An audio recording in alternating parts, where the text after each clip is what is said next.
सुप्रभात बच्चों आज की कक्षा में हम खुलते पंख हिंदी पाठमाला भाग 3 से एक नई कहानी पढ़ने जा रहे हैं जिसका शीर्षक है साहसी सलोनी। साहसी सलोनी नामक कहानी पाठ संख्या 7 में दी गई है। हमने पूर्व में 1 से लेकर 6 तक सारे पाठ पूरे कर लिए हैं, पढ़ भी लिए हैं, समझ भी लिए हैं और सबका फेयर वर्क भी पूरा कर लिया है। तो चलिए आज हम चलते हैं एक नई कहानी की ओर जिसका नाम है साहसी सलोनी। यह पाठ एक साहसी लड़की जिसका नाम सलोनी है, वह बहुत ही वीर थी, साहसी थी और वह भूतों पर विश्वास नहीं करती थी। उसको पता था कि भूत नहीं होते हैं। तो बच्चों आओ आज हम इस पाठ का पठन करेंगे और साथ साथ व्याख्या भी करवाई जाएगी। तो शुरू करते हैं अपना पाठ साहसी सलोनी। हाँ तो बच्चों, आपने देखा होगा कि जब गणतंत्र दिवस की परेड होती है तो कुछ साहसी बच्चों को उनको पुरस्कार दिया जाता है, इनाम दिया जाता है। तथा राजपथ पर, तो राजपथ कहाँ है बच्चों? तो दिल्ली में। दिल्ली के राजपथ पर उन्हें परेड का हिस्सा बनाया जाता है। क्यों बनाया जाता है? ताकि साहसी बच्चों को देखकर बाकी बच्चे भी प्रेरित हो सके। और ख़ासकर बच्चे किससे डरते हैं? उनको सबसे ज़्यादा डर भूतों का लगता है। तो बच्चों, भूत जैसी कोई चीज़ नहीं होती है। सबसे पहले बच्चे धीरे धीरे अंधेरे से डरना शुरू करते हैं और इसके पीछे शायद भूतों की झूठी कहानियाँ भी होती है, क्योंकि हम जानते हैं कि विज्ञान यानी कि साइंस ने भी बता दिया है कि भूत वूत कुछ नहीं होता है। लेकिन हमारी कुछ कहानियों में, काल्पनिक कहानियों में भूतों के बारे में कहा जाता है। तो यही बातें बच्चों के मन में डर के रूप में बैठ जाती है और हमें भी भूतों पर कभी भरोसा नहीं करना चाहिए, क्योंकि वे होते ही नहीं हैं और किसी के कहने से ही हमें उसकी बात पर या किसी की बात पर भूतों के बारे में भरोसा नहीं करना चाहिए। हमें सबसे पहले सच्चाई को जांचना चाहिए और परखना चाहिए। हमारी ये कहानी भी एक साहसी लड़की की है जिसने हिम्मत दिखाई। जब सारे गांव वाले डर गए तब सलोनी ने क्या किया? सब गांव वालों के मन से डर निकाल दिया। उसने सिद्ध कर दिया कि भूत वूत तो होते ही नहीं है और जो चीज़ नहीं होती है हमें उनसे डरने की आवश्यकता नहीं है। तो ये कहानी असल में बच्चों को प्रेरित करने के लिए ही है।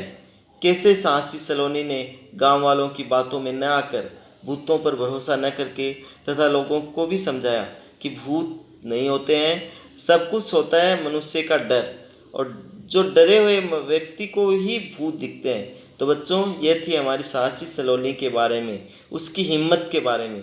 आज हम इसका पाठ पढ़ेंगे, पता करेंगे कि सलोनी का नाम साहसी सलोनी क्यों पड़ा। तो शुरू करते हैं अपना 7वां पाठ साहसी सलोनी। जंगल के पास वाले गांव में सलोनी अपनी माँ के साथ रहती थी। सलोनी की माँ मिट्टी के बर्तन और मूर्तियाँ बनाती थी। स्कूल से लौटकर सलोनी अपनी माँ की सहायता करती थी। उसे मूर्तियों को रंगने में बड़ा आनंद आता था।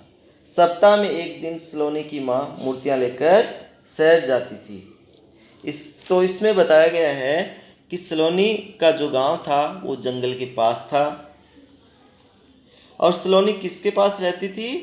कहानी में जैसे बताया गया है कि वह अपनी माँ के साथ रहती थी। उसके घर में, उसके परिवार में केवल 2 ही सदस्य थे, एक सलोनी की माँ, दूसरा खुद सलोनी।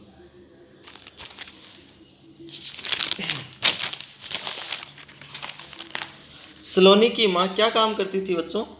वह मिट्टी के बर्तन व मूर्तियाँ बनाती थी। हम जानते हैं कि जो मिट्टी के बर्तन बनाता है उसे क्या कहते हैं? कुम्हार। आपने देखा होगा कि मिट्टी के घड़े बड़े सुंदर दिखते हैं और मिट्टी की मूर्तियाँ भी बहुत सुंदर होती हैं। तो उनको कैसे बनाया जाता है? उनको मिट्टी से बनाया जाता है और फिर उनको मजबूत करने के लिए आग में पका दिया जाता है। पकने के बाद उनका रंग क्या हो जाता है? लाल रंग का हो जाता है।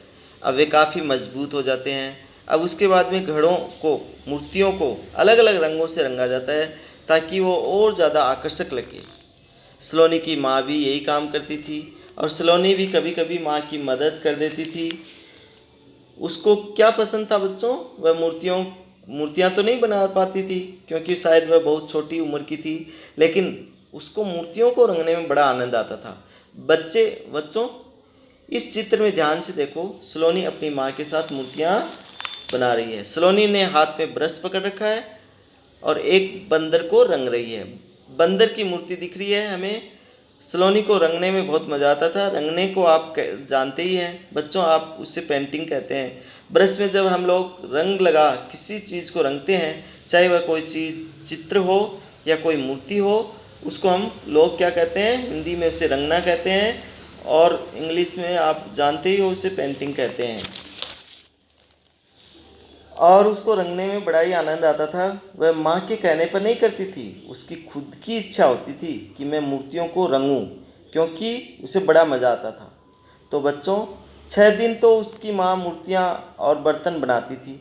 सप्ताह में 1 दिन उनको बेचने जाना पड़ता था, क्योंकि मूर्तियाँ और घड़ों को बेचकर जो पैसे आते थे उनसे उनका परिवार चलता था। मूर्तियाँ बनाना, बर्तन बनाना काफ़ी मुश्किल का काम होता है और काफ़ी समय भी लगता है। जैसे हमने मूर्तियाँ बनाई तो बच्चों उसको सुखाना भी पड़ता है।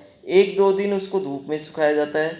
जब मूर्ति अच्छी तरह से सूख जाती है तो उसको मजबूत करने के लिए उसे आग में पकाया जाता है, तभी घड़े मजबूत हो पाते हैं। तभी घड़े में पानी रखने पर उन पर कोई फर्क नहीं पड़ता है। और फिर उनको रंगने की बारी आती है। रंगने से मूर्तियाँ सुंदर और आकर्षक हो जाती है। घड़ों को भी रंगा जाता है ताकि वे और ज़्यादा सुंदर लगें। तो बच्चों 6 दिन ये अपने बर्तन बनाने, मूर्तियाँ बनाने, रंगने, ये सारे काम करते हैं। और 1 दिन उनको बेचने जाना पड़ता है, क्योंकि बेचने पर ही उनको धन मिलता होगा और उनका परिवार के खर्चे चलते होंगे। तो सप्ताह में 1 दिन सलोनी की माँ मूर्तियाँ लेकर शहर जाती थी। हम जानते हैं कि सलोनी बहुत कम उम्र की थी, आपकी उम्र की होगी, तो वह तो शहर जा नहीं सकती थी वज़न लेकर, तो यह काम सलोनी की माँ करती। बच्चों क्या सलोनी केवल मूर्तियाँ ही बनाती थी? नहीं, सलोनी भी स्कूल जाती थी जैसे आप जाते हो, लेकिन स्कूल से लौटने के बाद वह अपनी माँ की मदद करती थी। क्या आप भी अपनी माँ की मदद करते हो बच्चों? तो आपको भी स्कूल से आने के बाद माँ की मदद करनी चाहिए। मदद कैसे भी हो सकती है। आप तो मूर्तियाँ नहीं बनाते हैं, आप भी अपनी माँ की मदद कर सकते हैं, जैसे गिलास को किचन में रखना और छोटे मोटे काम खुद ही करना, ताकि माँ को परेशानी ना हो। जैसे आपको पानी पीना है तो पानी खुद लेकर किचन में गिलास को सही जगह रखना। इससे क्या होगा? आपकी माँ की मदद हो जाएगी। तो सलोनी घर के कामों के अलावा भी मदद करती थी माँ को मूर्तियों को रंगने में। स्कूल से आने के बाद बच्चे खेलने जाते हैं, आराम करते हैं, लेकिन सलोनी अपनी माँ की मदद करती थी और उसको खुद रंगने में बड़ा मज़ा आता था। वो अलग अलग रंगों को लेकर, हम देख ही रहे हैं चित्र में, उसकी माँ मूर्तियाँ बना रही है और सलोनी जो मूर्तियाँ सूख जाती है उनको बड़े प्यार से रंग करती है। इस चित्र में देखो, सलोनी एक बंदर को रंग रही है। अब आगे देखते हैं। गांव में अधिकतर कारीगर और दस्तकार रहते थे। उनका शहर आना जाना लगा ही रहता था। वे सभी जंगल के रास्ते ही जाते थे, क्योंकि जंगल के रास्ते से शहर पहुंचने में बहुत कम समय लगता था। तो बच्चों, कारीगर कौन होते हैं और दस्तकार कौन होते हैं? उनका तो कारीगर जो हाथ से तरह तरह की चीज़ें बनाते हैं, दस्तकार जो मूर्तियाँ बनाते हैं, टोकरियाँ बनाते हैं और सजावटी सामान बनाते हैं जो हाथों से बनाते हैं। लकड़ी के खिलौने भी हो सकते हैं और कुम्हार का कार्य भी हो सकता है। तो सलोनी की माँ भी एक दस्तकार थी। तो उनके गांव के लोग, अधिकतर लोग दस्तकार लोग रहते थे। हम जानते हैं कि हाथ से काम करने वाले लोग दस्तकार कहलाते हैं। किसी भी चीज़ का निर्माण करते हैं, चाहे वो मिट्टी के बर्तन हो, चाहे बेंत की टोकरी हो, बहुत सी सजावटी सामान होते हैं जो हाथ से बनाई जाती है। उनका शहर आना जाना लगा रहता था। वे क्यों शहर आते जाते रहते थे बच्चों? क्योंकि जो चीज़ें बनाते थे उसको बेचने के लिए भी शहर ही जाना पड़ता था।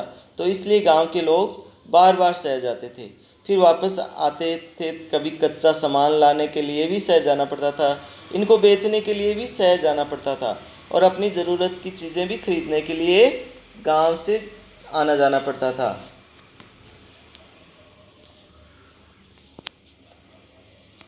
और क्योंकि वो जंगल के रास्ते से ही शहर पहुंचने में बहुत कम समय लगता था, तो वे सब जंगल के रास्ते से शहर जाते थे।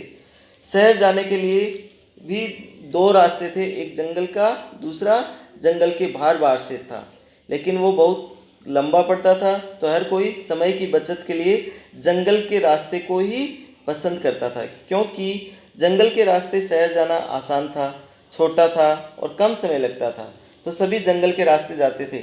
शायद वो अगर जंगल के रास्ते नहीं जाते, जंगल के बाहर बाहर जाते, तो उन्हें दुगना समय लगता और उनको शहर जाने या लौटने में भी देर हो सकती थी। तो आगे देखते हैं बच्चों। एक दिन रात के समय अचानक जंगल की ओर से घंटा बजने की आवाज़ आने लगी। गांव वाले नींद से उठकर बैठ गए। सब हैरान थे, जंगल में घंटा कौन बजा रहा है? किसी को कुछ समझ न आया। अगले दिन दोपहर में भी कुछ कुछ घंटे की आवाज़ें सुनाई दी। रात को घंटे को आवाज़ बड़ी स्पष्ट सुनाई देने लगी। गांव वाले डर गए। एक व्यक्ति बोला, जंगल में अवश्य कोई भूत आ गया है। घंटा बजने की आवाज़ अक्सर सुनाई देने लगी। जंगल में भूत होने की बात सबके मन में बैठ गई। किसी ने हिम्मत नहीं की कि जंगल में जाकर पता लगाएं। धीरे धीरे लोगों ने भूत के डर से जंगल में जाना बंद कर दिया। सलोनी की माँ भी जंगल से मिट्टी लाने में घबराने लगी, लेकिन सलोनी एक समझदार, निडर और साहसी लड़की थी। उसे भूतों में बिल्कुल विश्वास नहीं था। उसने गांव वालों को समझाया कि भूत वूत कुछ नहीं होता, लेकिन किसी ने उसकी बातों पर ध्यान नहीं दिया। जंगल के बाहर से चक्कर लगाकर शहर जाने में गांव वालों को कठिनाई होने लगी। उनके काम धंधे पर भी असर पड़ने लगा। एक दिन सलोनी की माँ की तबीयत ठीक नहीं थी। सलोनी ने कहा, माँ, आज मैं मूर्तियाँ लेकर शहर चली जाती हूँ। माँ ने रोकने की कोशिश की, पर सलोनी न मानी। उसके मन ही मन जंगल के रास्ते से शहर जाने की ठान ली। सलोनी बड़ी सावधानी से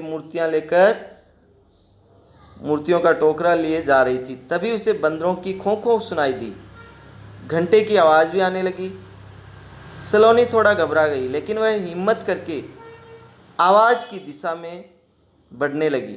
वहाँ का दृश्य देखकर सलोनी की हंसी छूट पड़ी। एक पेड़ पर एक घंटा लटका था और बंदर उछल कूद कर रहे थे। इससे घंटा हिल रहा था, बज रहा था। बंदर शायद किसी आते जाते राहगीर का घंटा उठा लाए थे। सलोनी शहर में दुकानदार से मूर्तियां देखकर जल्दी ही गांव वापस लौट आई। उसने माँ को कुछ न बताया। अगले दिन उसने गांव में खबर फैला दी कि वह आज जंगल के भूत को पकड़ने जा रही है। जिसे चलना है उसके साथ चलें। पहले तो कोई तैयार नहीं हुआ, पर सलोनी की हिम्मत देखकर मुखिया जी अपने कुछ आदमियों को साथ लेकर चलने को मान गए। सलोनी के स्कूल के कुछ बच्चे भी साथ हो लिए। सलोनी आगे आगे, पीछे पीछे मुखिया और बच्चे। अभी थोड़ा ही आगे गए थे